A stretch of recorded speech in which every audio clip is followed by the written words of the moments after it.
Hello and welcome to Jason's Monday Money Minutes, and today we're going to talk about the 6 most important financial words that you need to know. It's part 3. Last week we talked about income, what you bring in, and expenses is what you send out.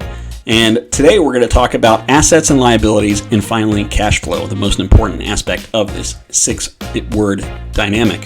And so an asset, customarily you're thinking, is your house, right? If you were a homeowner, you get money from the equity as it goes up in value, and as you pay down the mortgage, you get an asset that way. If you were to sell your house, you're going to be left over with a chunk of money. That's the idea.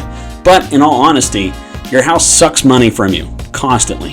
Whereas, let's take, for example, a rental property. Say $100,000 on a rental property. And you rent that rental property out for $800 a month.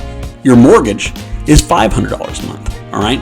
So now you have an asset. The asset is $100,000. That's the value of the property. And you got it with a 20% down, so you owe $80,000. That's your liability. But every month, somebody is paying the rent. And so the liability decreases. You go from owning $100,000 to owing $80,000. Now after the rent comes in, $500 of it goes to the mortgage. Now it's $79.50. Is the liability. $79,000 is the next month. What occurs here is you're having your asset column growing faster than your liability column. And that creates what's called net worth. Your assets minus your liabilities is your net worth. The wealthy are always thinking in terms of how to grow their net worth. On top of that, Google dividend aristocrats. Look through a list of the companies that show there. What's going to happen is, say, for example, you own Pepsi-Cola. So every quarter, Pepsi-Cola pays to their shareholders a dividend. You own 1 share of stock, they might pay you $1.15. All right, I know it doesn't sound like a lot, but $1.15 you didn't have before.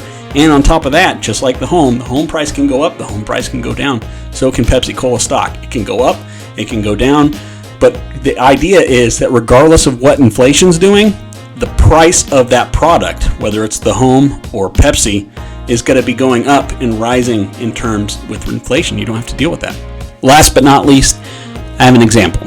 Let's say every time you gave your wife $1,000, I gave her 30. You give her 1,000, I gave her another 30. You give her 1,000, I give her another 30. Your 401k at work does the same thing. It's called the employer match. Every time you deposit to your 401k, your employer puts a little bit in there. This is why it's important for you to take advantage of that free money, because it's adding to your net worth. If you need help with any of these things, please don't hesitate to reach out and give me a call.